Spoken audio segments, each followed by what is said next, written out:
Bom, então eu vou começar falando sobre esse outro poema aqui que eu tinha projetado, né? Só que eu não coloquei no Google Classroom, que é esse aqui, ó, A Cavalgada, né?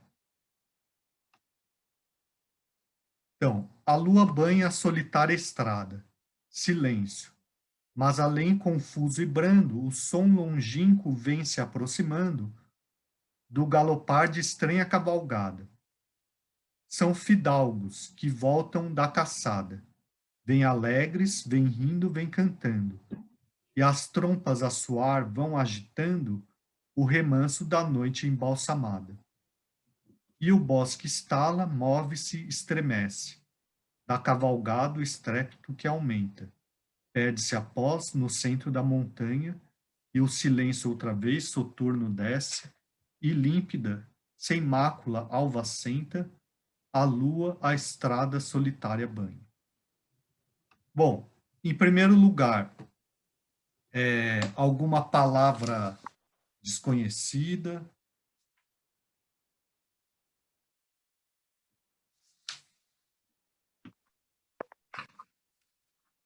Eu nunca ouvi alvacenta. Alvacenta é esbranquiçada, né? De alvo é branco, né? Então, alvacenta é da cor branca, né? Ah, sim. Mas Aham. então, qualquer coisa que for da cor branca é alvacenta. É um sinônimo de alvo, claro, branco, né? Ah, entendi. Que Aham. legal. Remanso é o quê? Remanso é tranquilo, é descanso, pouso, É né? aquilo que eu não sou, então. Oi? Professor, boa noite. Boa noite. Boa noite, colegas. Então, professor, deixa eu fazer uma pequena observação em relação a esse poema Sim, Cavalgada, e, fala. ao mesmo tempo, uma indagação. Aham. Lendo o poema, a impressão que se tem é de que o poeta ele está diante desse cenário, né? Parece Aham. que ele vê exatamente aquele cenário, a lua banhando a estrada, as Sim. pessoas galopando e etc. Aham. É, o poeta, ele se apoia exatamente para escrever um poema desse dentro de uma realidade concreta, ou ele consegue escrever um poema dessa natureza apenas no âmbito da abstração, apenas imaginando esse tipo de situação? Porque bem parece assim, uma situação onde ele está de frente ao episódio, né? Sim. O que é que o senhor me diz? É isso. Agora, se ele observou uma cena como essa ou não, não dá para saber, né? Assim, se ele partiu de algo real ou imaginado, não dá para saber, né? De qualquer maneira, o que importa para a gente é o texto, né?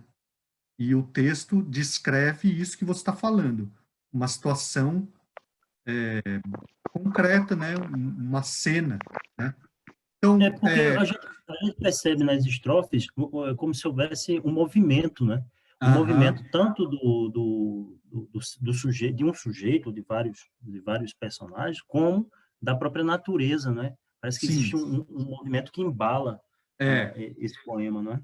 é isso. É como se fosse uma cena, né?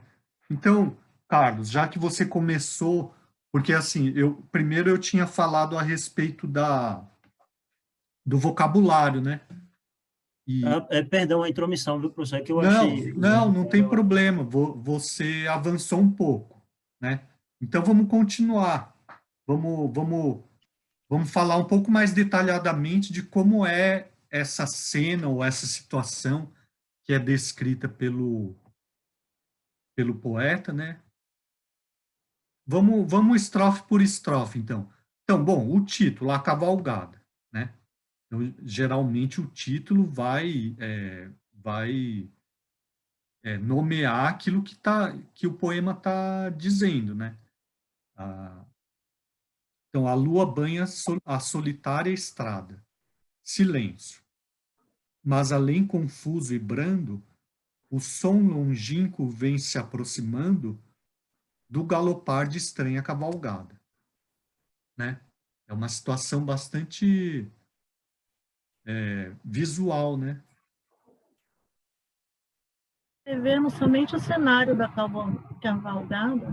Sim, e como o Carlos falou, né? A gente vê isso, o cenário e o som, né? Então, a lua banha a solitária estrada. Silêncio. Então, começa com essa cena, né? Mas, por enquanto, está silêncio. Silêncio. Daí, aos poucos, mas além, confuso e brando, tá dando eco, Elisa. O som longínquo vem se aproximando do galopar de estranha cavalgada, né? É uma descrição, né? Bastante precisa, né? Não é? De alguém que vem se aproximando, galopando. Isso, Ainda não dá para saber quem é ou quantos são, né? Mas dá para perceber, assim, primeiro, um cenário onde acontece, né? E o som aos poucos aumentando, né? E dá para saber do que é esse som, do galopar de estranha cavalgada. São fidalgos que voltam da caçada. Vêm alegres, vêm rindo, vêm cantando. E as trompas a soar vão agitando o remanso da noite embalsamada. Bom, fidalgos é o quê? Que são fidalgos? São pessoas bem abastadas? São abastadas, né? Sim. A etimologia é filhos de algo, né? Ou seja, eles têm alguma, eles têm relação familiar importante, né? São fidalgos que voltam da caçada, vêm alegres, vêm rindo, vêm cantando, e as trompas a soar vão agitando o remanso da noite embalsamada. Então, e aqui, tem alguma outra palavra desconhecida ou vocês conhecem todas? Essa palavra embalsamada, professor. Embalsamada é de bálsamo, né? Que é como se fosse perfumada com bálsamo, né? Então, as trompas são instrumentos de sopro, né? A soar vão agitando o remanso da noite embalsamada. Então, as trompas agitam a tranquilidade da noite perfumada, né? Então, é bastante descritivo, né? Lucimara, se você está falando alguma coisa, o seu... É que aqui eu tenho 4 cachorros. De repente eles começam a latir, por isso essas trompas, professor, que são um instrumento, né, musical, que você acabou de falar, essas trompas elas se remetem ao barulho do cavalo mesmo, da cavalgada, né, do barulho intenso que esses cavalos fazem, esses fidalgos fazem com o barulho deles mesmos, com a risada deles mesmos. Não, eu acho que é o sentido literal mesmo. Eles, cavaleiros, estão soando, Usando esse instrumento. são tipo cornetas, assim, né? As trompas são instrumentos de sopro que, tipo, sabe? Tipo corneta, assim, né? Não é um instrumento muito... É um instrumento meio marcial, assim, né? Sabe? De marcha, de militar, né? E o bosque estala, move-se, estremece. Da cavalgada, o estrépito que aumenta, perde-se após no centro da montanha. E agora? E o bosque estala, move-se, estremece. Da cavalgada, o estrépito que aumenta, perde-se após no centro da montanha. Estrépito é o quê? Estrépito é o barulho, né?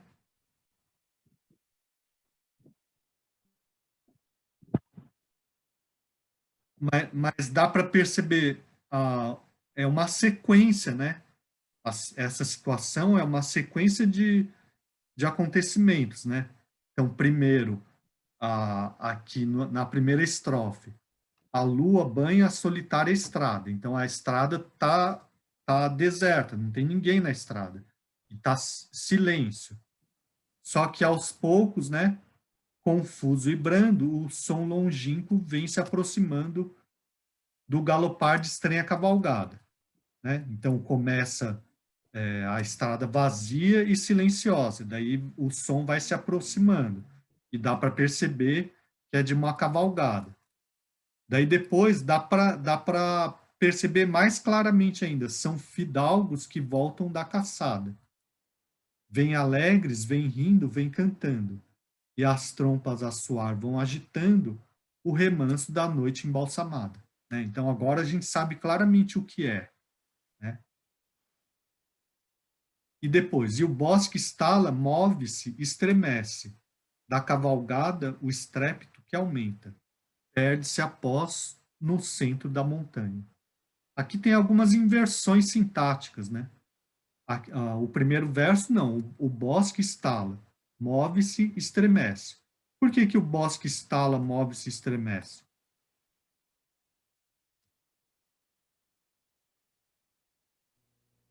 Por causa do barulho, da chegada de todos, da cavalgada? Mas e na sequência, ó, da cavalgada, o estrépito que aumenta perde-se após no centro da montanha, né? Então, o estrépito da cavalgada que aumenta, depois se perde no centro da montanha, né? O que está acontecendo, então? Por causa da grandiosidade da natureza? Não, assim, pela sequência. Primeiro estava em silêncio, daí eles chegaram. E agora? O que está acontecendo? Por que o estrépito se perde no centro da montanha? É como se eles estivessem cansando, porque no centro da montanha eles estão subindo, vai cansando? Não, não tem essa ideia aqui, né? Não.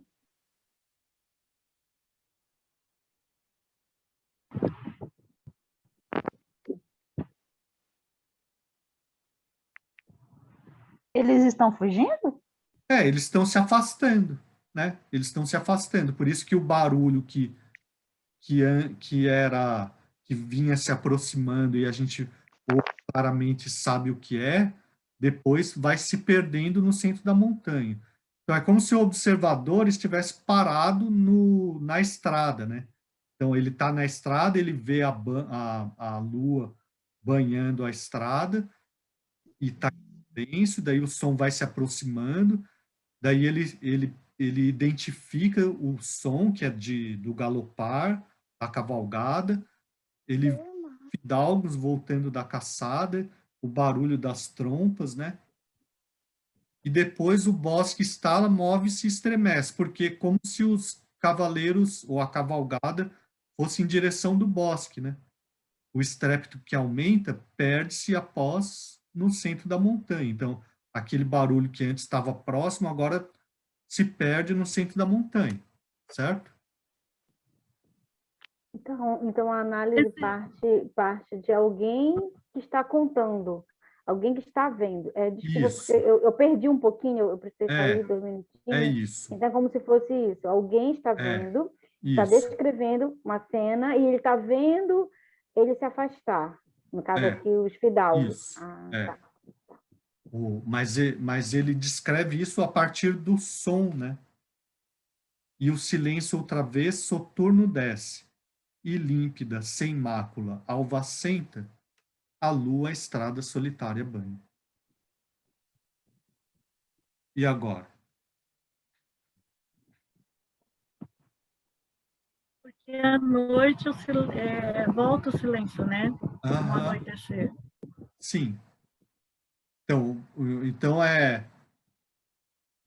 ele descreve primeiro a estrada silenciosa, daí o som se aproximando, daí ele vê a cavalgada, vê os fidalgos, daí depois os fidalgos vão se afastando, o barulho se perde no centro da montanha, e daí no final, de novo, o silêncio outra vez, soturno desce.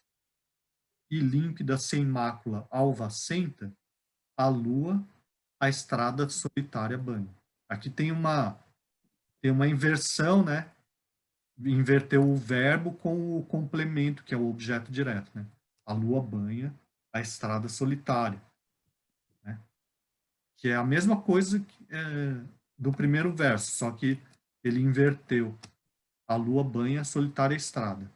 A lua, a estrada solitária banha. Certo?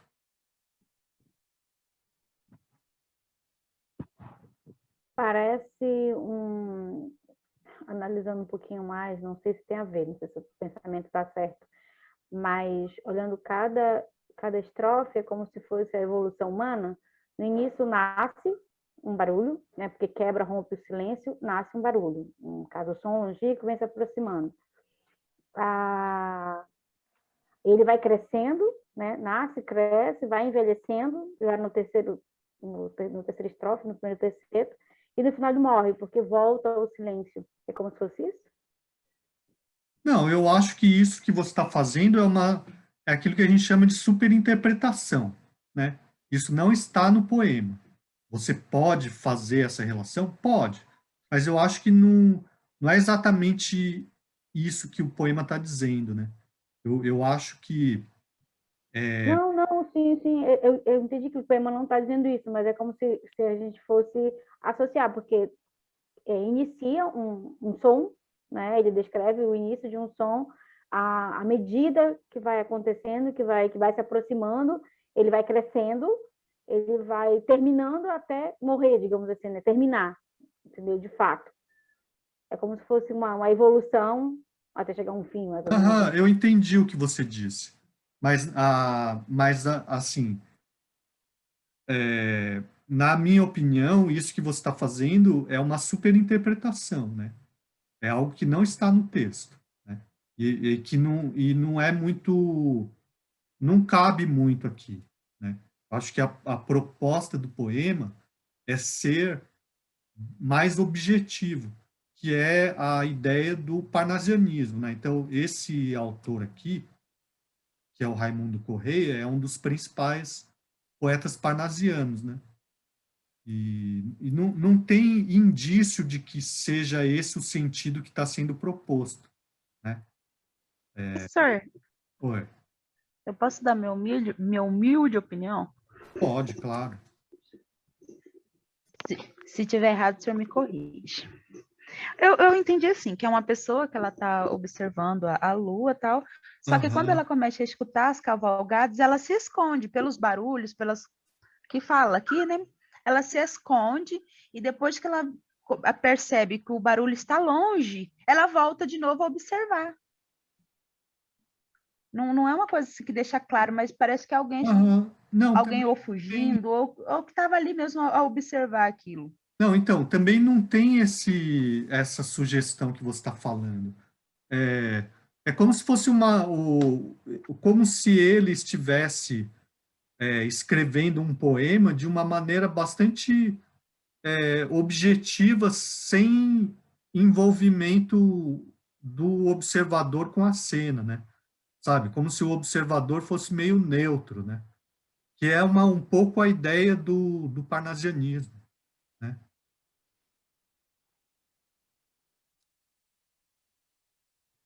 Entendeu? É a Daniela que estava falando, né? Não, Elisa. Ah, Sim, Elisa, entendi. então. Espero que a aula do senhor não seja só isso, senão eu estou ferrada. Reprovei já. Não. Assim, faz parte da interpretação essa troca de ideias, de impressões, né? Assim, não tem...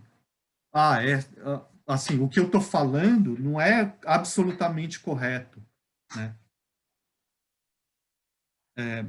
Porque a interpretação de um poema, ela nunca é exata, né? Mas ela também uma questão de argumentação, né? E quanto mais você convence o seu público, melhor é a sua interpretação, né? Para você propor uma interpretação, você tem que encontrar elementos no texto, né? Entendeu? E o que eu estou fazendo com vocês é argumentar. Pode vir alguém aqui que tenha um argumento mais forte do que o meu e fale, não, o que você está falando não faz sentido. Entendeu? Não tem essa de, já reprovei.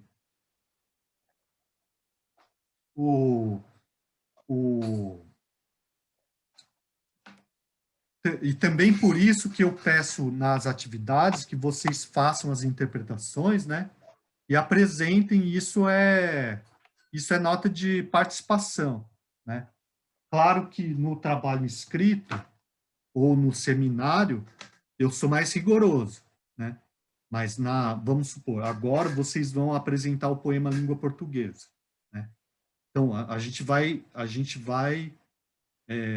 conversar sobre a interpretação de vocês, né? E eu não vou dar errado se eu discordar do que vocês estão propondo como interpretação, certo? Bom, então eu quis ler esse poema com vocês para mostrar bem o que é a proposta do parnasianismo, né? É uma coisa assim que um poeta romântico ia falar, nossa, mas que coisa sem graça, que coisa fria, que coisa sem, né? Não tem emoção, não tem amor, não tem morte, né? Então, talvez tenha causado uma certa estranheza justamente por causa disso, né? Porque a gente acha que a poesia tem que ter esses elementos, né? Tem que ter mas aqui a proposta é justamente não ter, né? É como se fosse uma definição. Quem tá falando? Também nos caracteriza porque a Bruna. Fala, Bruno. Também nos caracteriza romântico. Aí eles estão valorizando. Oi, tá me ouvindo? É que deu uma distorção. Tá. Aí não se. Sim. Aí nos caracteriza também porque eles são antirromânticos, o parnasianismo antirromântico. Aí eles dão importância, nesse poema, eles dão importância à noite, ao luar. Por isso que não tem amor, não tem morte. Não, então, eles são antirromânticos. Sim, os parnasianos se opõem aos românticos. Agora, parece que aqui esses elementos, eles não são a noite, né? O que mais que você falou? À noite. Professor, desculpe interromper. Tem uma colega que está tentando acessar, mas ela não está. Ela entra, é a Juliana, mas ela não está lhe ouvindo. Na verdade, ela não está ouvindo ninguém. Eu não sei se é só a oscilação da internet dela. Não, então, quando ela entra, ela tem que conectar o áudio, né? Sim, sim. Eu vou instruí-la aqui. Então, Bruna... Sim. Como eu estava falando, eles dão valorização ao silêncio, ele dá valorização ao silêncio, à noite, o bosque em si.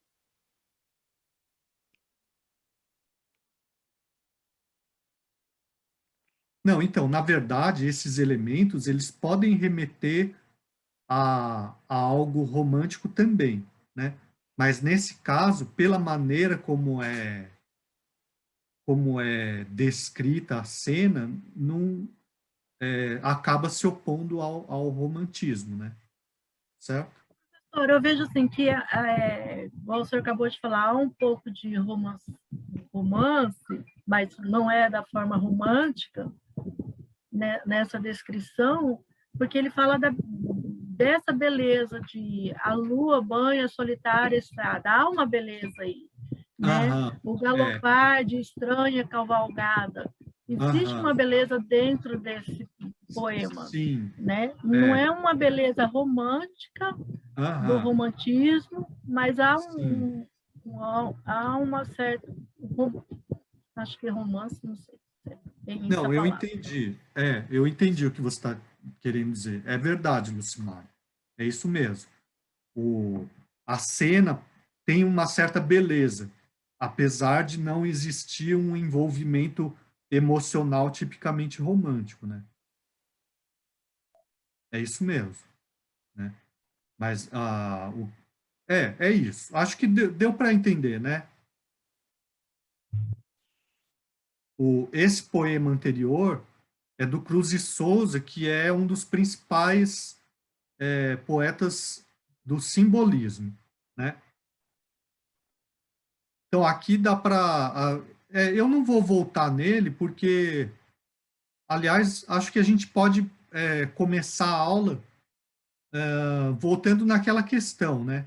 Se é que alguém pensou na questão e quer arriscar uma resposta, que a pergunta era: qual é a relação entre esse poema aqui e o começo da aula passada, né?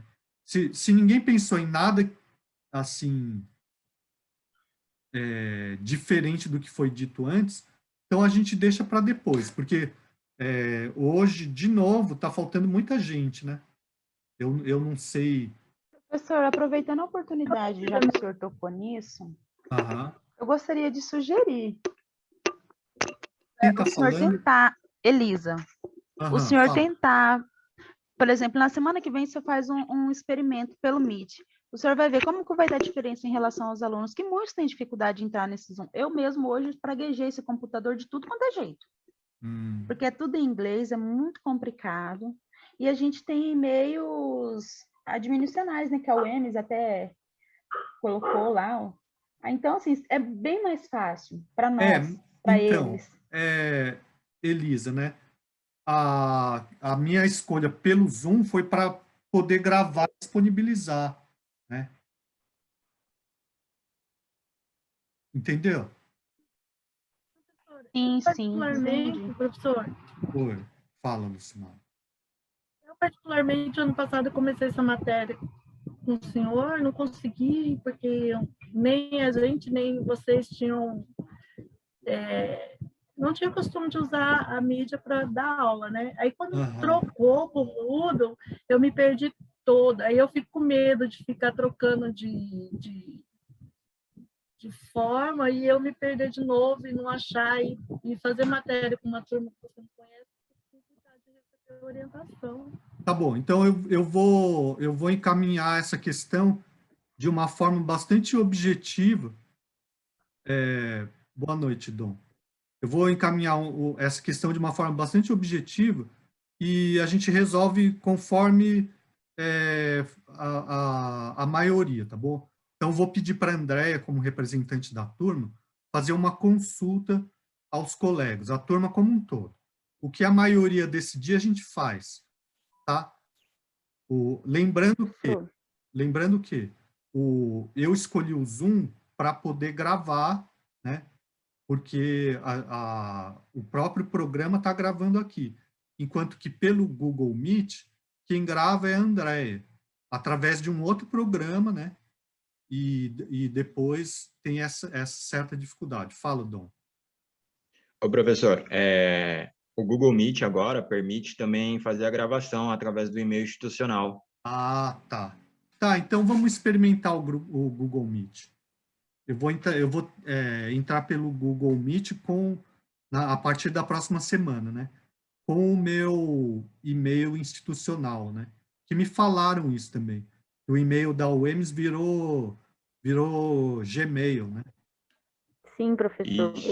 Eu ia lhe falar isso, mas o Dom já adiantou.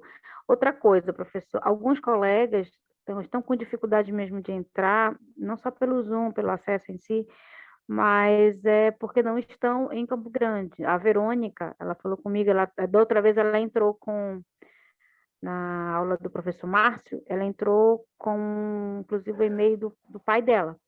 Só que o pai está usando o computador também para dar aula, e ela está no interior com eles. Está bem complicado, ela está tentando, mas não está conseguindo.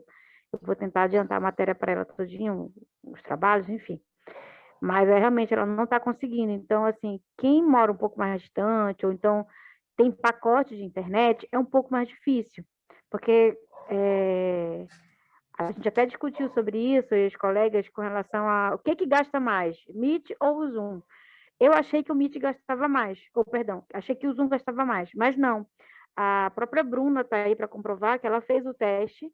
O Meet, ele gasta o pacote de internet o dobro, pelo que eu entendi do que ela falou. Ela pode lhe explicar melhor, né? Porque ela aferiu isso aí no próprio aplicativo dela.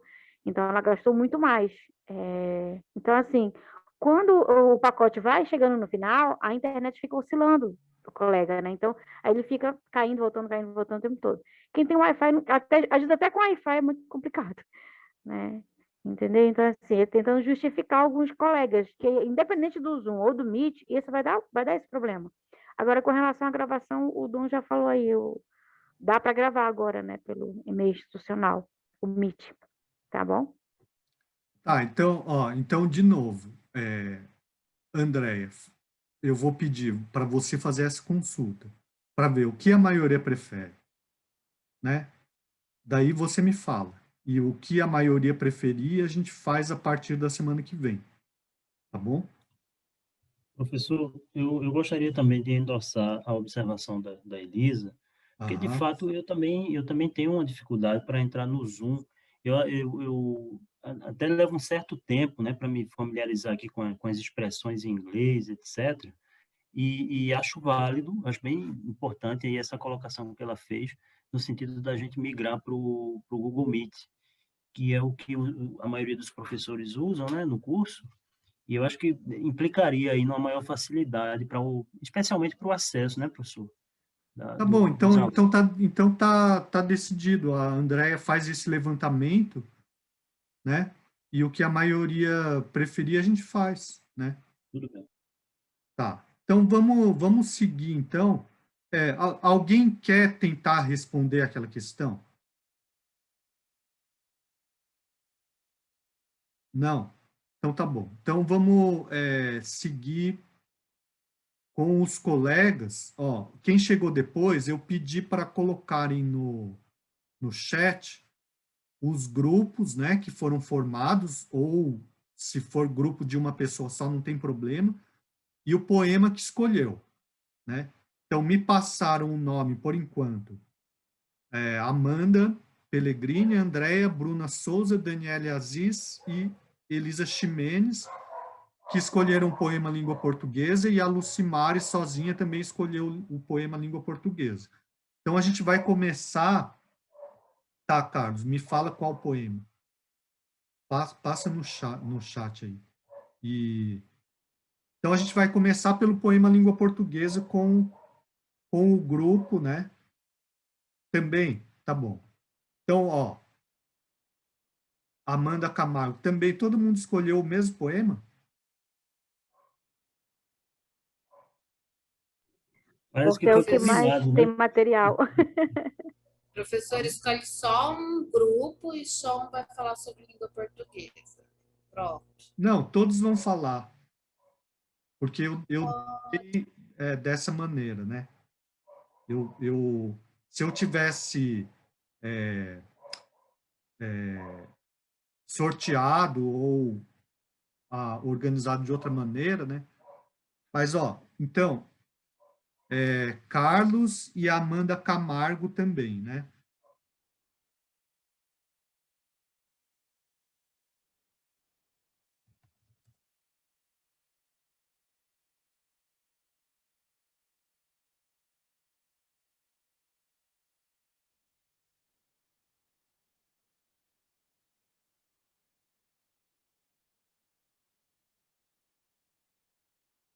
Então, eu vou projetar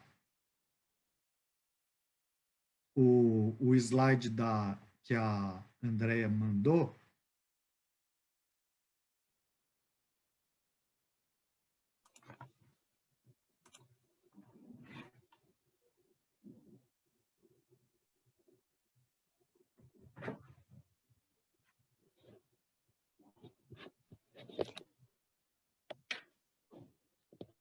E daí o grupo vai falando e os demais podem ir participando, né? Ué, tava abrindo... Oi, você tá me ouvindo? Oi, tô ouvindo. O senhor tinha feito uma pergunta, que pergunta que era? Eu tinha caído aqui. Quem tá falando? É a Bruna. Bruna. É sobre eu fiz a pergunta na aula passada. Eu falei, Sim. tentem responder para hoje. Ah. Falei, vejam o vídeo e tentem responder. Mas eu estava imaginando que os colegas que faltaram, né, na aula passada, viriam, né? Mas acho que a maioria que faltou não veio hoje de novo, né? Então não adianta, porque a pergunta foi feita na presença dos mesmos aqui, né? Praticamente. Então, a aula passada eu não participei porque eu não consegui entrar. Mas eu assisti a aula e eu respondi assim, a pergunta conforme eu entendi. Ah, então me fala, qual é a sua resposta?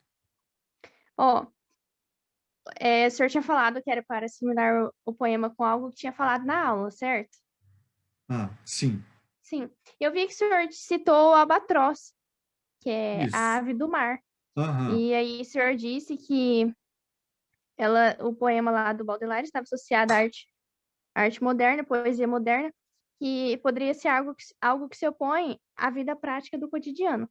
Aham. Então, o que eu consegui relacionar, não sou muito boa para relacionar, mas assim, o poema do assinalado, ele fala que ele é visto como louco, Aham. mas ele consegue uma transcendência através da poesia. Sim. Então, eu assimilei o albatroz assim. Ele pode ser assimilado porque é algo que se opõe à vida política do cotidiano. É algo Aham. diferente.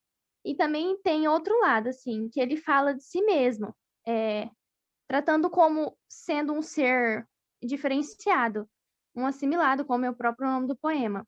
Aham. Ou alguém que carrega um tipo de sina. E Sim. esse também pode ser um papel do albatroz. E o poema em si também fala que ele vive preso ao mundo físico, mas o espírito está sempre, como que eu falo? Seu Aham. espírito está sempre indo para longe. Então, o Sim. albatroz, como o animal em si, ele é um animal mais objetivo, que ele voa para o alto. Então, isso aí poderia ser assimilado com o espírito do assinalado. É isso mesmo. O que eu estava buscando que vocês percebessem é essa semelhança entre o poeta do poema O Assinalado e o Albatroz, o poeta no poema Albatroz. Era exatamente isso.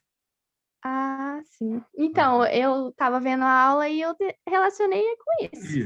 Isso, era isso. Então, tá. Bruna, você é Bruna o quê? Porque eu acho que tem mais de uma Bruna Eu sou Bruna Souza. na Souza. Pronto. Então pode começar. Vamos lá. Aqui é só a tela inicial.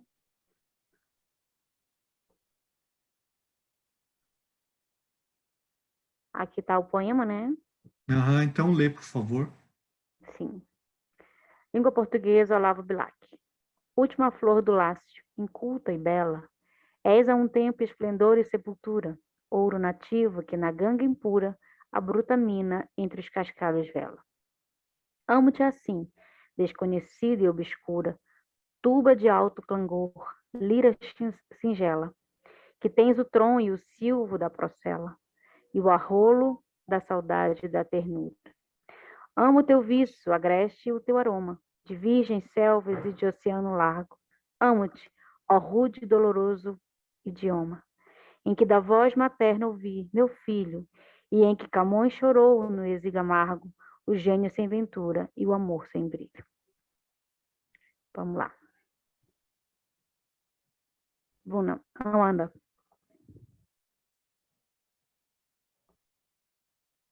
Amanda, é com você. Eu fiquei com o contexto histórico do poema, né? Então, eu vou falar um pouco do que nós vimos na aula, né? Que o parnasianismo tem a influência, né? A tradição clássica na origem da França, né? Os autores parnasianos, eles criticavam, né, a simplicidade da linguagem, né, a valorização da paisagem nacional, o sentimentalismo, o parnasianos são esteticamente, né, detalhista, né, se preocupa com a forma, né, valorizam o vocabulário culto, com a complexidade em seus poemas, como vimos, né, bastante vocabulário robusto, né? Suas características dentro do poema é a busca da perfeição formal, rimas raras, musicalidade, né? Vocabulário culto.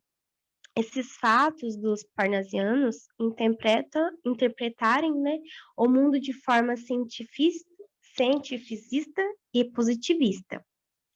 E na primeira estrofe, o autor, eu percebi assim que ele faz uma abordagem sobre o histórico da língua portuguesa.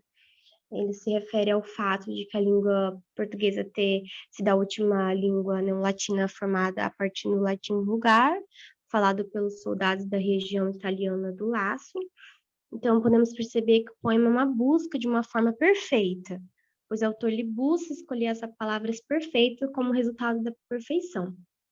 E percebi que também que temos a musicalidade, que a minha colega irá falar, e podemos notar que essa língua portuguesa, que o autor diz, bom, que eu analisei, parece que não é a língua usada no Brasil, parece que é uma língua portuguesa usada no Portugal.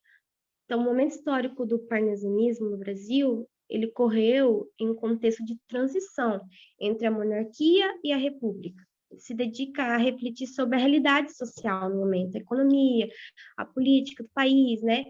Como podemos colocar a língua como uma reflexão social. Então, nos outras estrofes, ele manifesta, né, a maneira como a língua foi trazida no Brasil. E no último terceto, para finalizar, temos uma referência de Camões. É um dos maiores poetas portugueses. Ele cita que Camões, quem consolidou, né, a língua portuguesa no seu célebre o livro Os Lusíadas, que é uma epopeia que conta os feitos grandiosos dos portugueses durante suas grandes navegações. Então, eu analisei um pouco sobre o contexto histórico. Aí os outros colegas irão falar o restante.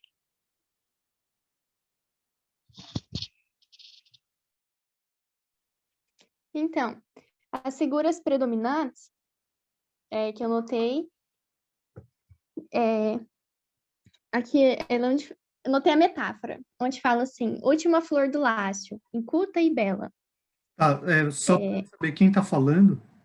É a Bruna. Tá. Quem não estiver falando, fecha o microfone.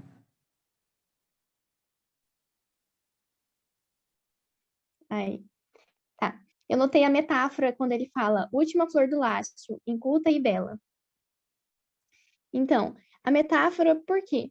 Porque ele notou que foi ali colocada uma linguagem implícita de comparação, e essa linguagem implícita a gente usa no lugar de uma coisa, ao invés da característica propriamente dita. Um exemplo disso poderia ser a Bruna é uma flor. A gente está querendo dizer que ela é delicada, que ela é bonita. Então, ele não citou a característica propriamente dita, como se fosse oculta. E ele também fez uso do paradoxo. O paradoxo é onde ele diz assim, és a um tempo, esplendor e sepultura. Então, o escritor, ele aproximou coisas que não podem caminhar juntas, que são uma contradição. E o exemplo que eu trouxe para o paradoxo essa menina parece que dorme acordada. Então, é uma contradição entre o dormir e acordar. E a frase do Drummond também. Arranco os olhos e vejo. Essa parte do paradoxo, a gente poderia até mesmo confundir com antítese, né? Porque a antítese, ela mostra ideias opostas entre si, mas ideias opostas entre si que são de natureza. Paradoxo vai ser paradoxo por quê? Porque é um tempo, esplendor e sepultura são duas coisas que não vão juntas. Como que é esplendorosa e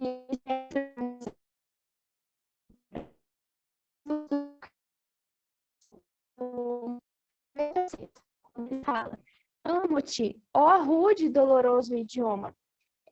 O vocativo, ele tem a função em si de chamado, dentro da oração, né? Ou seja, para chamar a atenção de uma pessoa ou de uma coisa. Acompanhado por vírgula, que direciona o vocativo, né?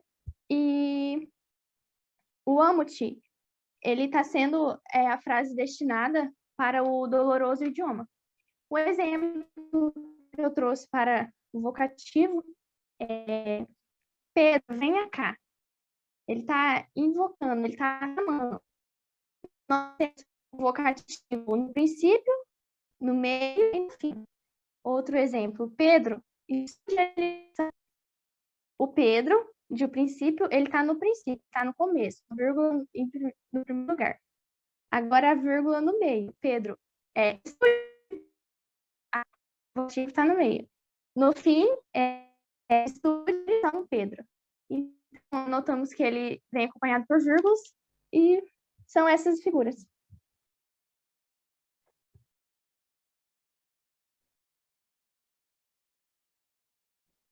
Beleza.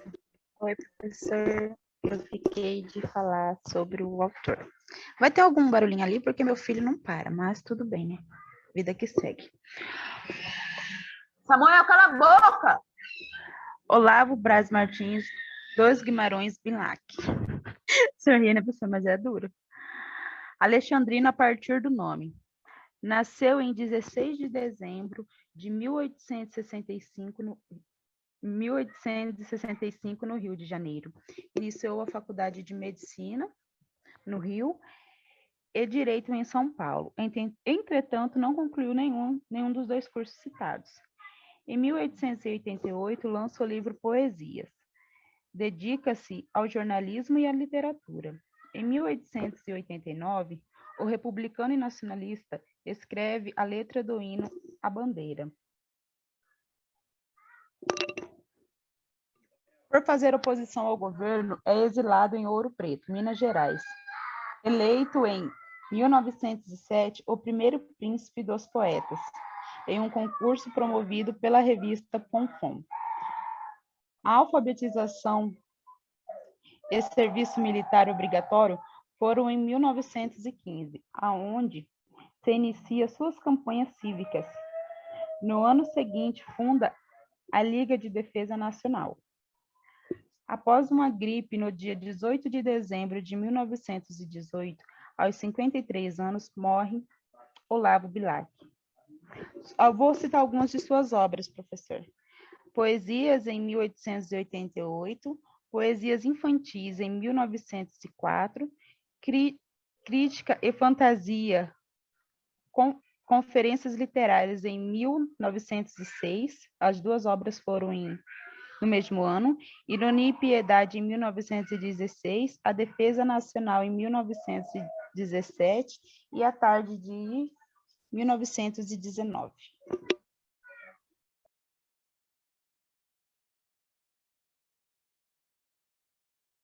É só, professor, desculpa qualquer coisa. Bom, aqui a gente vai tentar analisar as estrofes, né? O primeiro, no caso, o primeiro quarteto, a última flor do lácio, inculta e bela. Essa expressão flor do lácio, né? Ela também é uma expressão muito usada, designada para falar da língua portuguesa. A região, né, no caso Lácio, é uma região da Itália, e aí o autor aqui, pelo que a gente entendeu, ele compara a última flor do Lácio com a última língua neolatina, no caso a língua portuguesa, perdão, que se iniciou, né, na verdade, ali. A A gente também pode tentar entender que a questão encurta aqui reporta, né, faz a comparação com o latim vulgar, que era justamente usada pelos soldados dessa região, camponeses, enfim, né? Que quando fala, és a um tempo esplendor e sepultura. Esplendor porque uma nova língua está surgindo, e ao mesmo tempo sepultura porque uma outra língua cairá em desuso, né? E aí, consequentemente, morrerá. No terceiro verso, ouro nativo, que na ganga em pura, refere-se realmente à questão do ouro puro, né, que ainda não foi trabalhado, que ainda não foi refinado. E a brutamina entre os cascalhos de vela é a questão de ter uma atenção maior, um cuidado para não perder a questão do cuidado da língua formal, uma coisa que é dita lá pela Amanda, com relação à característica do parnasianismo, do vocabulário culto. Então, ele faz essa abordagem, essa comparação desse cuidado de não perder essa linguagem culta. O segundo quarteto, eu coloquei assim, uma declaração de amor, por quê? Eu entendo que os 4 versos, ele está exaltando a beleza da língua em si, né? Amo-te assim, desconhecida e obscura. Desconhecida porque ela está sendo conhecida naquele momento, ela está iniciando naquele momento, então ela está sendo descoberta, né? Ainda pelos seus falantes, né? Tuba de alto clangor, lira singela, que tens o tron e o silvo da procela e o arrolo da saudade e da ternura. Ele faz aqui... ele enfatiza, na verdade, essa beleza da língua por meio da oratória. Depois ele vai falar de canções. Então, eu entendo que esse quarteto é mais uma expressão realmente de amor, de declaração de amor. Dani.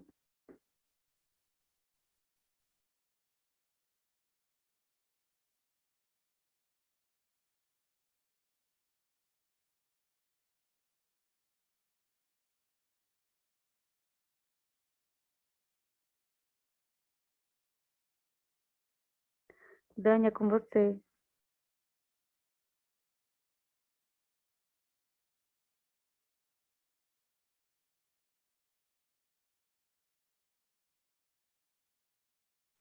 Eu não tenho como ver na tela se a Dani tá online, mas... Não, eu estou, agora que eu tá. consegui ligar meu microfone. Desculpa, eu não estava conseguindo.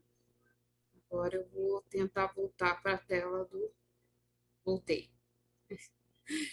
Porque eu não estou conseguindo voltar agora para o slide. E agora?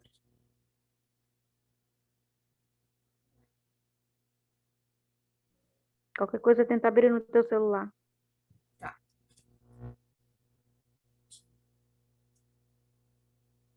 Só um minutinho, professor, desculpe. O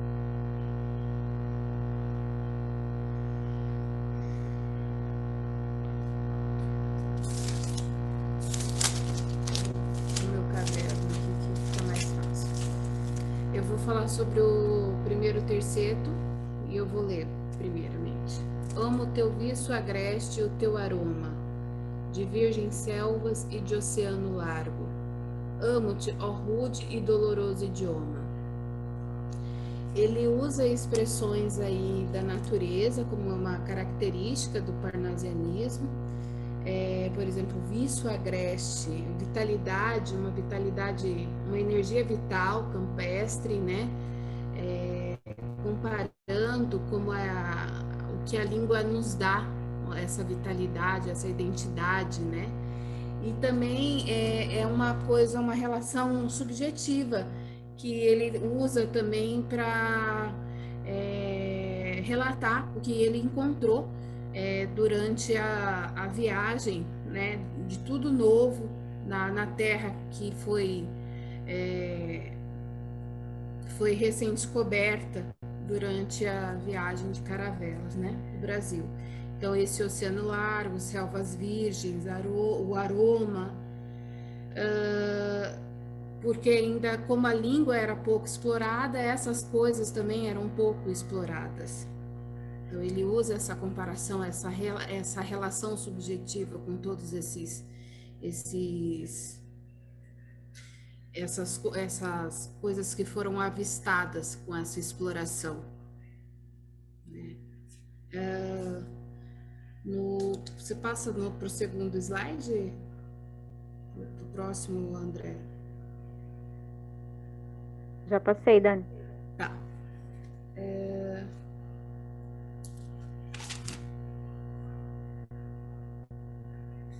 Em que da voz materna ouvi, meu filho, e em que Camões chorou no exílio amargo, o gênio sem ventura e o amor sem brilho.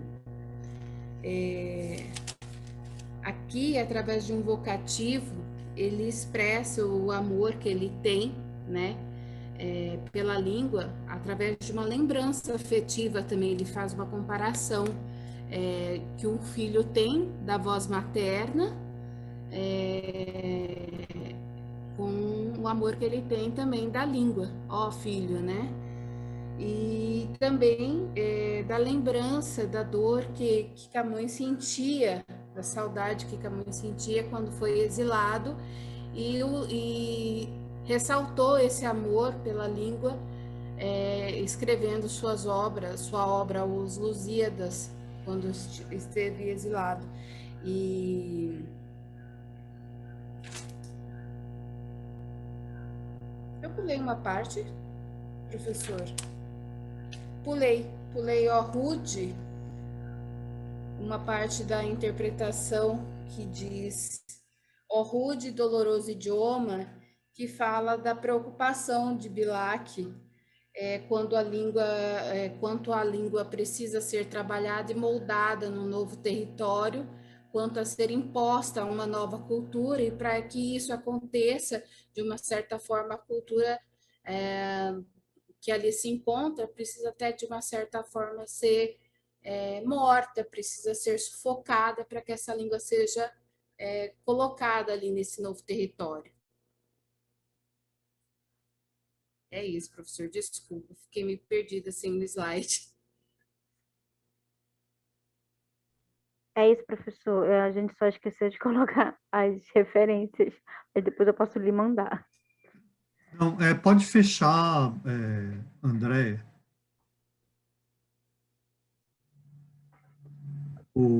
E devolve para mim o host.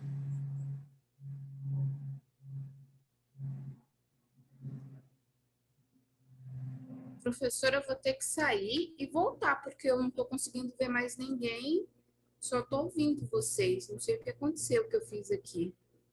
Tá? Só um pouquinho, que eu vou sair e voltar. Eu não sei o que eu fiz aqui. E aonde é que eu devolvo para o senhor o host? Nessa lista Acho aqui que de participantes, tem uma isso, parte que está achei. escrito more. Achei. Isso, Deixa eu só abrir aqui.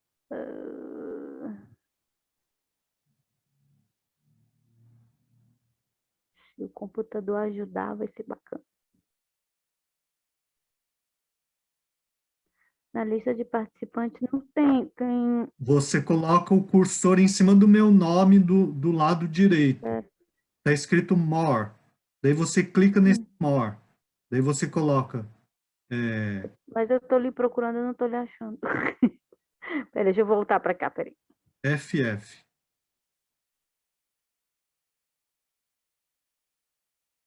Ah, tá aqui. Pronto. Tá. Voltou? Voltou? Não. Ué, mas eu coloquei more. Não, clica nesse more, vai abrir umas opções. Sim. Make host. Aqui. Foi? Isso, foi, obrigado. Tá. Vamos. Peraí.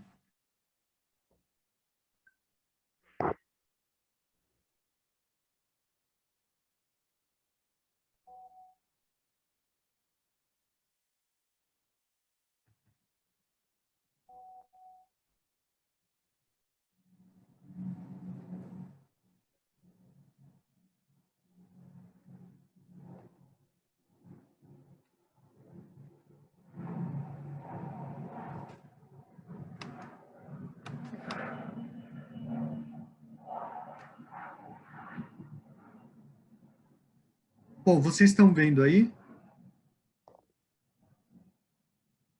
Sim. Tá, então, os demais, a Lucimari, o Carlos, a Amanda, para que vocês queiram complementar do que foi dito.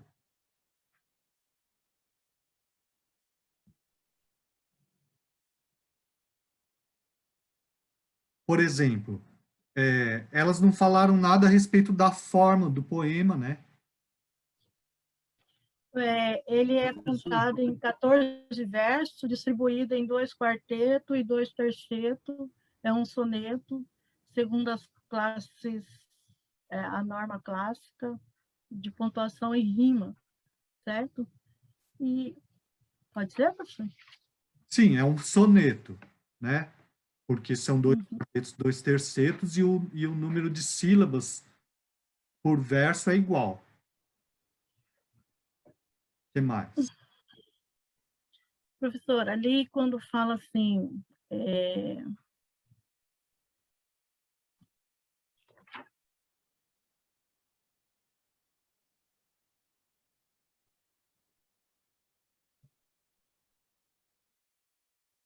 quando fala tumba de Glangor em lira singela. Tuba. Ele se refere, tumba, tuba de algo, Glangor, ele se refere ali já no som forte e estridente, se refere que a língua portuguesa ela tem essa sonoridade forte e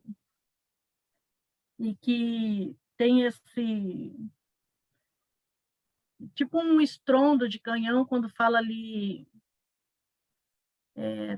estrondo de canhão, tipo um relâmpago, um trovão, essa voz forte, essa língua forte que marca também essa forma de linguagem, né?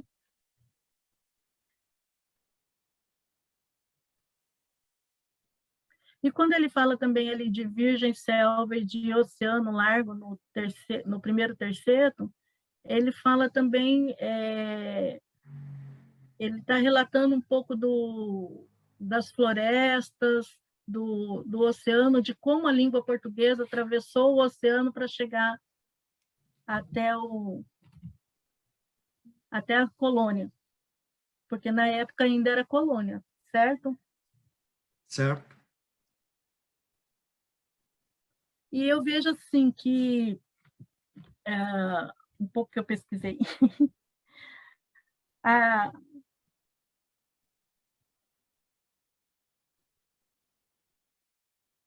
ela tem uma postura tipo de, para Olavo Bilac, ela tem uma postura de exclusão da língua da colônia, da língua que existe já na colônia, né? Ele fala dessa linguagem como excludente mesmo, de discriminação já na língua já que existe dentro da colônia, aquela língua que é indígena, que é o tupi, e a língua que vem dos que são escravizados, né? Então ele faz eu imagino que ele faz o Olavo Bilac, né? Faz essa discriminação dessas línguas, né? Vamos ver se eu lembro.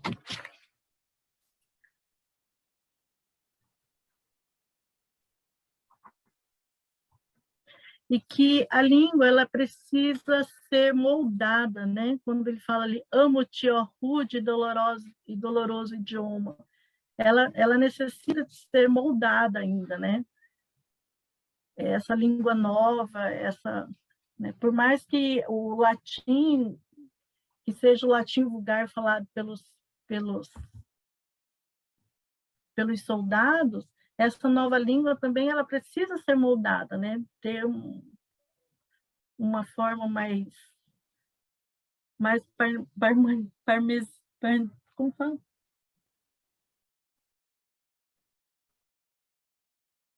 parnasiana, certo? Uma língua mais erudita, uma língua mais clássica.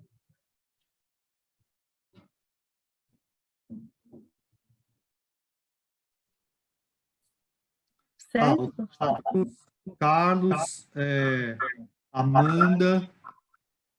Professor, eu gostaria de fazer umas colocações a partir de alguns rabiscos que eu fiz aqui. Não está exatamente como a apresentação das meninas, que acabou esgotando, né, todo o conteúdo, ao meu ver. Não querendo cortar um amigo ou colega, ele faz também ele enfatiza, eu coloquei aqui nas minhas anotações, só para fechar isso, que ele enfatiza a beleza dessa língua também, pela oratória, pelas canções. É isso? Eu fecho assim. Tá, eu vou pedir para o Carlos e a Lucimari complementarem o que o primeiro grupo falou e não repetirem, tá bom? E também para a Amanda no final, certo? Para não ficar repetindo o que já foi dito, certo? Tentar ser mais objetivo por questão de tempo. Então, professor, é como Fala eu disse. aqui, professor.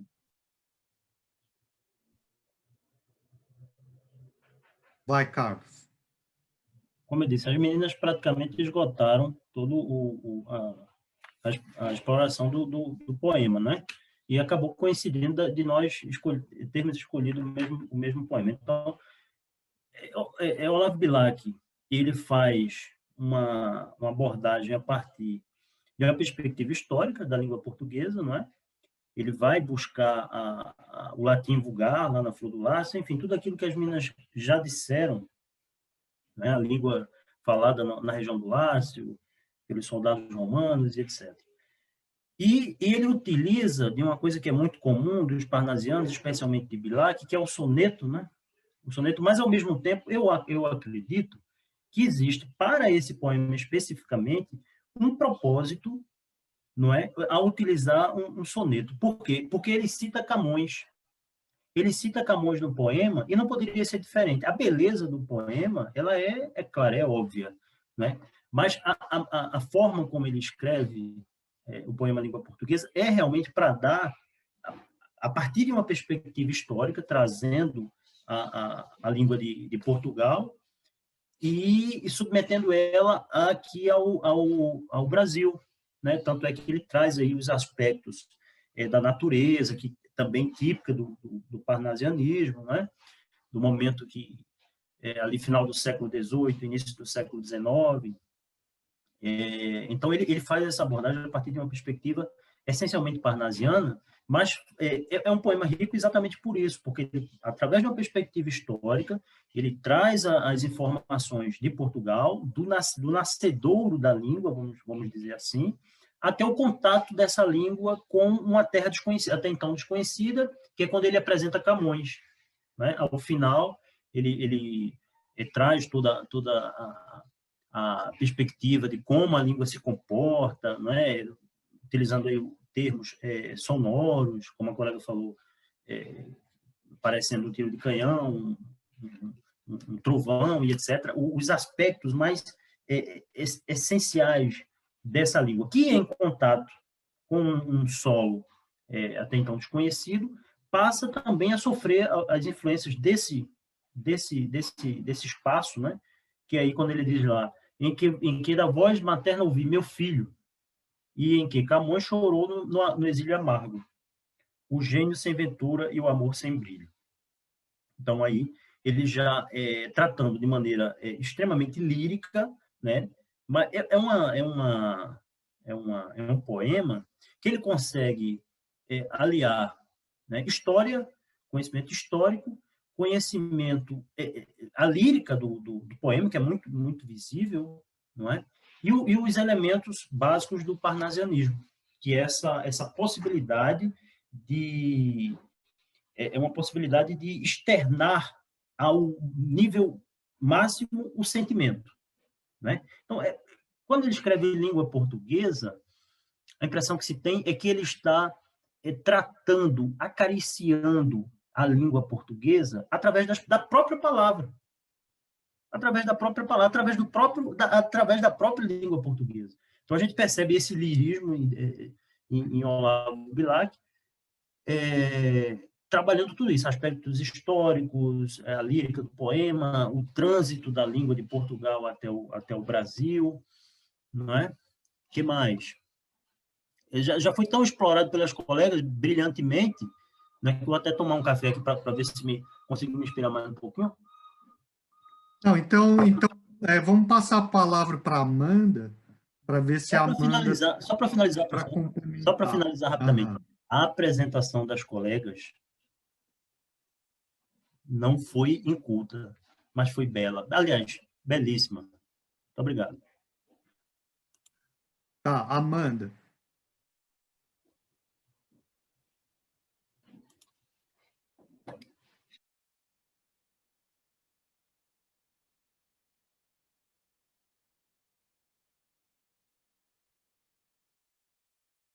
Tá aí, Amanda?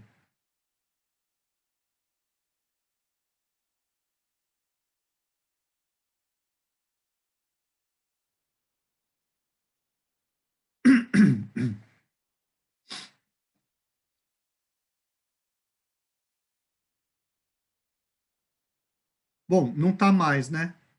Amanda Camargo.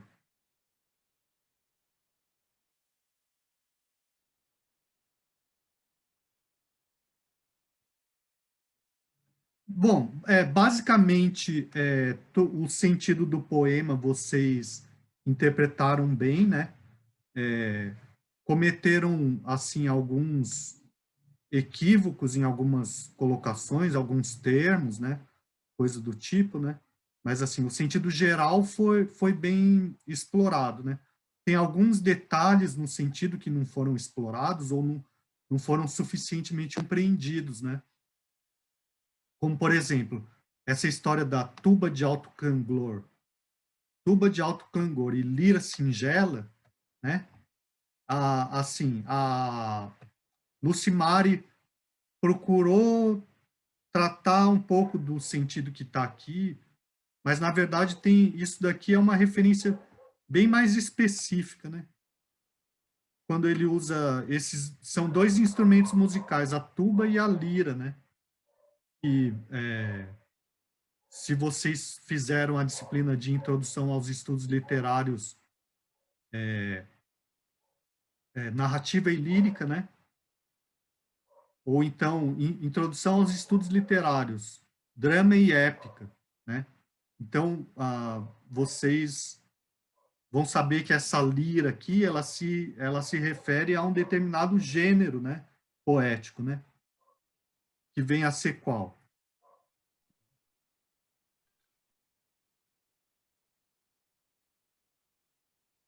Quando fala tuba, de alto clangor. Aqui ele está fazendo uma referência a um gênero poético. E a lira singela a um outro gênero poético, né? Seria épica e lírica, professor? Isso, épica e lírica. Então, a épica é um poema heróico que trata de grandes feitos, muitas vezes guerras, né? Ou no caso dos Lusíadas, vai tratar das grandes navegações, como vocês falaram, né? Então, aqui na tuba de alto clangor, a tuba de alto clangor tem o tron e o silvo da procela, né? Que tem o som da guerra. E a lira singela, o arrolo da saudade e da ternura, né? Então, é como se ele dissesse assim, essa língua, ela tem essa capacidade, né? Tanto de cantar a guerra, quanto de cantar a paz e a ternura e o amor e a saudade, né? E assim por diante, ele vai desenvolvendo essa ideia através de antíteses, né?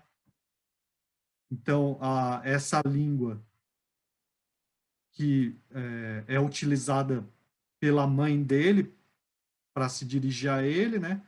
É a mesma que o Camões utilizou para construir os seus poemas, que são tanto líricos quanto épicos, né? Daí daria também para explorar a questão da sonoridade, né? Das rimas, né? Por exemplo, fazer o esquema de rimas, fazer a contagem das sílabas, né? Mostrar que, por exemplo, tem as aliterações, por exemplo, aqui, ó, que tens o tron e o silvo da procela, né? Tens o tron, né? O tuba de alto clangor.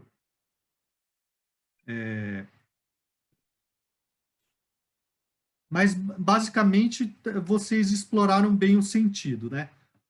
A única coisa que eu gostaria de falar é assim, ó, quando vocês dizem assim, a gente escolheu esse poema porque tinha mais material a respeito dele e a gente não escolheu os demais, isso significa o quê? Significa que vocês estão dependendo de encontrar alguém que tenha feito a interpretação, né? Sendo que, como futuros professores de literatura, vocês próprios têm que ser capazes de fazer isso, né? E não ficar dependendo de alguém, e muitas vezes esse alguém é uma pessoa que está sujeita a cometer erros, né? Quando, por exemplo, vocês encontram material na internet, num blog, por exemplo, né? Esse blog pode ser de um outro estudante de letras que pode está tão sujeito a cometer erros quanto vocês, né? Então, se é para cometer erros, é melhor que vocês cometam os erros pelas próprias pernas, né? E que a gente corrija, né? Ao invés de... Então, assim, por exemplo, esse poema Rústica, né? Como eu falei para vocês, ele é a autora, Francisca Júlia, ela é citada dentre os poetas parnasianos. Mas se a gente lê o poema, a gente vai ver que tem pouco das características tipicamente parnasianas, né? Então, é esse tipo de coisa que a gente tem Professor, a perceber. Fala, quem está falando? é a Daniele, mas me permite uma colocação, mas é justamente sobre isso. Quando a gente diz que achou pouco material, não é nem sobre a interpretação do poema, é até mesmo características sobre o autor, para a gente saber, por exemplo, como ele se coloca, o que ele trabalha, né? Então a gente fica inseguro, por exemplo, quando a gente pega o Olavo Bilac, a gente vê como ele se direciona, como ele trabalha, não só sobre o poema em si, que a gente fala quando não encontra material, mas é um direcionamento até sobre o poeta. Tá bom. Isso era uma outra coisa que eu queria falar, né? No ano passado, especialmente, né? Porque como eu falei para vocês, trabalhando pela primeira vez assim, ensino remoto, né? Eu fui pedindo para os alunos fazerem atividades e fui dando prazo assim de 1 mês, né? Para facilitar, né? Mas assim, pode entregar daqui a 1 mês. E eu corrigi mesmo as atividades todas no final, depois que as disciplinas tinham acabado. Daí o que aconteceu? Eu percebi assim que, por exemplo, uma atividade como essa, né, de interpretação de um poema, né, alguns grupos mandavam assim 10, 15 páginas de texto, né, sendo que esse texto, em grande parte, era cópia da internet, né, copiado e colado da internet. Então, por exemplo, quando eu peço uma atividade de uma interpretação do poema, eu estou pedindo a interpretação, análise e interpretação do poema, e não um trabalho completo sobre o autor, por exemplo, né? Então, porque, assim, informação sobre o autor é uma coisa muito fácil de encontrar, né? Então, assim, não precisa, né? Assim, qualquer livro didático tem, né? Assim, a não ser que a informação seja útil para a interpretação do poema, daí sim, né? Tudo bem? Assim, Entendi. é, Aham. É que então, foi assim uma insegurança nossa mesmo, assim, por aham, ser o primeiro a fazer sozinho, agora a sim, gente ficou mais à vontade para fazer. Viu é, mais ou menos aham, como que o senhor trabalha e nos sentimos mais à vontade, até de errar mesmo. Ah, tá certo, tá errado, aham, como que vamos fazer? Mas realmente a gente ficou. Eu até endosso o que a Dani falou, a gente até tentou fazer o rústica, tentou fazer a análise, mas como a gente realmente não conhecia muito a autora, ficamos até talvez de conversar com o professor, ver se tinha algum material a mais dela, aham. justamente para a gente poder entender, né, um Não, pouco então, mais. Ficamos mas a ideia ok. é assim, ó. Não precisa de informação sobre o autor para entender o poema especificamente, né? Pode ser que informação sobre o autor e outros poemas ajudem, né? Mas a gente não deve ficar dependendo disso, né? E também não ficar dependendo de blog que faça a interpretação pela gente, né? Porque, como eu falei, muitas vezes nesses blogs existem muitos equívocos, né? Que são os mesmos equívocos que a gente pode cometer como estudante de letras, né? Então, é melhor que a gente cometa por conta própria, e daí a gente... É, Agora, no nosso caso, a gente inclusive fez uma videoconferência, né, para justamente sanar as nossas dúvidas entre si. Às vezes uma entendia uma coisa e a outra entendia a outra, a gente juntava as ideias para ver se estava coerente. Às vezes era bem dísparo o que estava entendendo, mas assim, a gente tentou construir realmente, né? Claro, a gente leu em blogs, a gente aham, leu outro material, a gente leu um material que a gente pegou com os professores, com o professor Ravel, inclusive ano passado, para tentar ver, né, a questão dos autores. Mas assim, como a Dani falou, agora a gente está um pouco mais à vontade, né? De Não, errar, mas, acertar, não, para mas poder. tá bom. Não, é tranquilo, assim, pode errar o quanto quiser, né? A ideia aqui é, como eu falei para vocês, é nota de participação, né? Então tem que tentar A fazer. última vez que eu acredito, ó, professor, eu vou ser bem Fala. sincera para o senhor. A Aham. última vez que eu acreditei nesse discurso, no final do bimestre, do semestre, eu quase me joguei da ponte com um discurso igualzinho a esse. Então, assim, a gente tem que se preocupar realmente. Tá errando? Estamos errando. Vamos consertar? Vamos consertar. Agora, esse negócio de acreditar, não, eu não acredito mais nisso, não. Não, então, mas eu estou falando para vocês, e isso está gravado e vai ficar gravado disponível no YouTube, né? Essa nota 1 de atividades sendo feitas durante a disciplina é nota de participação, né? De participação, de fazer a atividade. Eu não vou considerar se está certo ou errado, né? Assim, se eu fizer ao contrário disso, vocês pegam o vídeo, vocês pegam o trecho, levam no colegiado e falam, ó, esse professor não está fazendo o que ele disse que ia fazer, tá bom? Né? Agora, do seminário já é diferente. Do seminário eu vou avaliar o conteúdo também, e a forma também, né? Ou a resenha eu vou avaliar, né? Certo? Então, aqui é o espaço para errar, né? E para ir entendendo, né? Então, esse poema Rústica, ele foge completamente às características que costumam ser citadas como próprias do parnasianismo. Então, eu coloquei esse poema de propósito, né? Para não ficar assim a ideia de que as características do parnasianismo são X, Y e Z. Então, todos os poemas parnasianos têm as características X, Y e Z, né? As características do simbolismo são A, B e C. Então, todos os poemas simbolistas têm as características A, B e C. Entendeu? Então, quando a gente lê o poema, a gente não lê procurando características do simbolismo ou características do parnasianismo. a gente lê em primeiro lugar tentando entender o que o texto diz, né? Certo?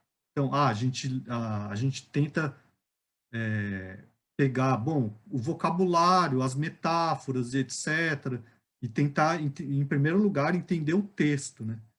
Daí depois se relaciona com outras coisas, né? Certo? Mas então, esses alunos que foram Amanda Pellegrini, Andréia, Bruna, Daniela, Elisa, Lucimari e Carlos, eu considero que fizeram a atividade, né? Então já tem a nota dessa atividade, certo? Aí a Bruna Souza que respondeu aquela pergunta, né? Agora, os demais... Oi. Fala. Faz hora que é para me perguntar. Os Quem está poemas que falando? você tinha Lucimar. Fala, disponibilizado, Esmalha, Catedral, Vaso Grego, esses são os poemas. Isso. Que é para escolher para análise. Não, você já escolheu, você já fez. Você escolheu a língua portuguesa. Você escolheu a língua portuguesa, assim como todos os demais. Certo? Lucimar.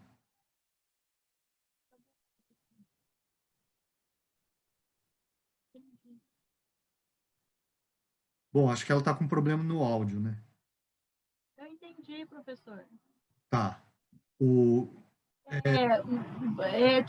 É isso que as meninas estão falando, a gente acaba pesquisando sobre, mas eu também entendi o que o senhor quer que a gente faça. A gente começa a analisar por si só, entender o poema, procurar colocar sentido nas palavras, para depois classificar esse poema, sem busca de internet, por si só. Isso aí. Não ficar dependendo de encontrar a interpretação pronta na internet, né? Mesmo porque, assim, tem algum tipo de fonte que é mais confiável, que são os artigos, né? Artigos acadêmicos, que tem a autoria ali, né? Porque blog, vocês sabem como funciona, né? Alguém escreve, 10 copiam e reproduzem, né? E às vezes essa pessoa que escreveu é uma pessoa que não é uma fonte confiável. E daí aquele que pega, copia e cola, muitas vezes piora, né? Então, bom, se é para fazer assim, então faz por conta própria, né? Vocês são tão capazes quanto eles, né? Certo? Ainda não, professor, ainda não. Não, quem está falando? Daniele? Sim, são, ué. Porque essas pessoas... Não. Daniele, essas pessoas que fazem os blogs, muitas vezes são alunos de letras. Muitas vezes são alunos do ensino médio, né? Entendeu? Então, né, eles não estão acima de vocês, né? Porque os professores... Porque a gente... Uma curiosidade, sem querer interromper o raciocínio de vocês, o transcurso, mas esses desenhos, a sua retaguarda, é o senhor que produz? Sim, sou eu. Tá. Legal. Obrigado. Mas então, porque o que eu estou querendo dizer é assim, ó, os professores ou estudantes de mestrado, doutorado, não ficam fazendo blog, né? Quando eles querem escrever algo a respeito de um texto literário, eles vão escrever artigo e publicar, né? Então, os artigos que encontram em revista acadêmica, tal, esses são mais confiáveis, né? E esses são de pessoas que estão num nível um pouco acima do de vocês, pelo fato de já terem terminado uma graduação, ou estarem fazendo mestrado e tal, né? Agora, esses que fazem blog, não, às vezes eles sabem menos do que vocês, né? só porque publicaram num blog, vocês acham que é mais confiável do que aquilo que vocês estão percebendo quando leem, né? Entenderam? Porque fica até mais difícil de... Então, você falou assim, para a gente que continuou falando pós as meninas, igual o colega falou, fica até mais difícil de falar, porque a mesma fonte que elas pesquisaram, a gente também pesquisou e chegou na mesma conclusão. Aí, o que você faz? Quando você não analisa por si só, acontece isso, a gente acaba repetindo e reforçando aquilo que já foi pesquisado. Agora, eu entendi que o que o senhor quer, que mesmo errando, a gente faça a nossa própria análise. Isso, Daqui a gente chega no mestrado. É isso mesmo. Esse é o exercício que a gente tem que fazer aqui. Então, muitas vezes eu faço junto com vocês, né? Eu pego o poema, começo a ler e começo a fazer pergunta para vocês chegarem na interpretação, né? Então, Então, o senhor fica até mais fácil a gente participar e entender o poema. Sem o senhor fica mais difícil. Não, então, mas não adianta, porque quando vocês forem dar aula, vocês vão dar aula por conta própria, né? Eu não vou estar lá com vocês. Né? Mas vai saber, às vezes eu carrego o senhor no bolsinho. Bom, então, na próxima aula a gente vai começar a falar... bom, os colegas que faltaram, né? Eles, caso queiram, eles podem ainda na próxima aula apresentar, né? Mas daí eles têm que falar comigo, a gente quer fazer sobre esse poema e tal, né? Professor. Oi, fala, Leandro. Leandro, eu sou um deles, então eu posso ter essa... Para não perder essa nossa participação, eu posso fazer essa apresentação na próxima aula? Pode. Então, tá bom. Vitória quer fazer sobre o Rústica. Tá bom. Então, vocês se organizam aí, né? Os que não apresentaram, conversam pelo WhatsApp e ou fazem sozinhos ou fazem em grupo, né? Mas, de preferência, tentando tratar de todos os poemas que faltaram, né? Certo? Professor, deixa eu fazer uma pergunta. O professor Ravel, desculpa, e o senhor mexeu aí, eu achei que tinha sido eu e... Não, que eu estou mostrando para os demais para explorarem esses outros poemas que estão aqui, ó. Tudo bem. Então, o professor Ravel, na disciplina, o ano passado, ele balizava o conteúdo essencialmente a fonte que ele utilizava era a História Concisa da Literatura, do saudoso professor Alfredo Bose. Né? E com essas atividades que o senhor passa para a gente fazer, claro, isso deve constar na ementa, né? As fontes e tudo mais, mas o senhor recomenda alguma fonte específica para a gente balizar essas pesquisas e, de repente, funcionar como fonte aí para essas atividades? Então, o Alfredo Bose é ótimo. É um bom livro de história da literatura brasileira, né? E, como diz ali, é concisa, né? E, claro que é um autor confiável, extremamente confiável, né? Pode usar o Bose para ter Foi desse livro que eu tirei a minha base, pelo que eu falei. Então, agora, para cada período, eu vou disponibilizando o material. Então, por exemplo... Vocês estão me escutando? Sim, Elisa. Aconteceu alguma coisa com a minha tela, gente. Continuando. Sobre o parnasianismo e o simbolismo, eu coloquei lá o trecho desse livro do Antônio Cândido José Aderaldo Castelo, né? Esse daqui também é um livro panorâmico, né? Que vai tratar de todos os movimentos literários. Esse daqui dá para ver, o título dele é Das Origens ao Realismo. É um volume só, né? Falando de todos os movimentos literários no Brasil, né? Desde do início do quinhentismo até o realismo, né? Então, qualquer um desses é confiável, né? Tudo bem? Agora, eu não vou usar um só, né? Mas eu vou disponibilizando os trechos lá, tá bom? Tudo bem, professor. Obrigado. Viu? Tá.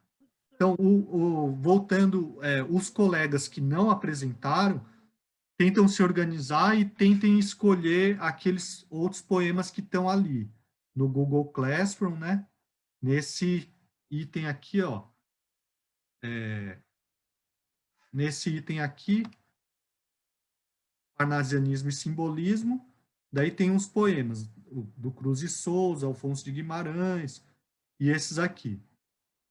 Esses dois eu li junto com vocês, a gente fez a interpretação. E o Língua Portuguesa, do Olavo Bilac, já foi feito. Então, tentem escolher os outros, tá bom? E na próxima aula, então, a gente continua com as apresentações e, se for possível, a gente já começa o pré-modernismo. Eu já vou começar a postar material lá sobre o pré-modernismo. Então, a gente já pode começar a fazer leitura sobre o pré-modernismo, né? Sim, eu vou... Mas vamos ver se os colegas conseguem participar mais, né? Os que não estão participando, né? Então, Andréia, você faz essa votação ali, por favor, né? E daí a gente define se vai ser o Google Meet mesmo ou a gente continua no Zoom, tá bom? Tudo bem, passo sim. Então tá. Então por hoje é só. Professor, Fala. eu fiquei com uma dúvida. O senhor explicou no primeiro dia de aula, mas eu esqueci. Quando a gente não assiste a aula, a gente tem que fazer um resumo para ser entregue, né? Mas ele tem que ser entregue, assim, com prazo de uma semana? Como que é? Então, Bruna, para mim o que importa é o quê? Que a pessoa que não assistiu veja lá no YouTube, né? Então eu falei assim, ou faz o resumo, ou faz a atividade que eu propus de uma aula para outra. No seu caso, você fez a atividade. Você assistiu a aula gravada e respondeu a pergunta. Então, eu vou considerar que você teve presença na aula passada também, tá bom? Tá. O senhor falou ou faz resumo ou faz atividade. Então, toda aula a gente vai ter uma atividade, assim, proposta. Ah, certo. Ou se Tudo bem, então, atividade, daí, se não tiver atividade, daí tem que ser o resumo, né? Aham. Mas esse resumo Tá. Aí o resumo a gente envia por e-mail. Isso. Esse resumo é bem conciso, assim, fez isso, isso e isso. Por exemplo, hoje, o que a gente fez? A gente interpretou o poema Cavalgada, depois em grupo, os grupos apresentaram a respeito do poema Língua Portuguesa do Olavo Bilac, e daí o professor falou com aqueles que não fizeram, que podem fazer, sendo que escolham um poema daqueles que não foram apresentados. E para a próxima aula disse que vai postar coisas sobre pré-modernismo. Pronto, acabou. É isso. Certo? Certo, entendi. Aham. Então tá bom. Mais alguma coisa? Boa noite. Tchau, professor. Boa noite. Tchau, tchau. Ô, professor, peraí. Quem tá falando? Fala, Amanda. Eu. O professor tem que escolher outro poema para apresentar? Não. Vocês que já apresentaram, não. Eu estou falando aqueles que não apresentaram. Ah, tá bom. Uhum. Porque você estava no primeiro grupo, né? Isso. Então. Então você não precisa mais. Tá bom, então. Boa noite, professor. Boa noite. Boa noite, professor. Boa noite, colegas. Boa noite. Boa noite, tchau, tchau. Tchau. Até Boa noite, terça-feira que vem. colegas.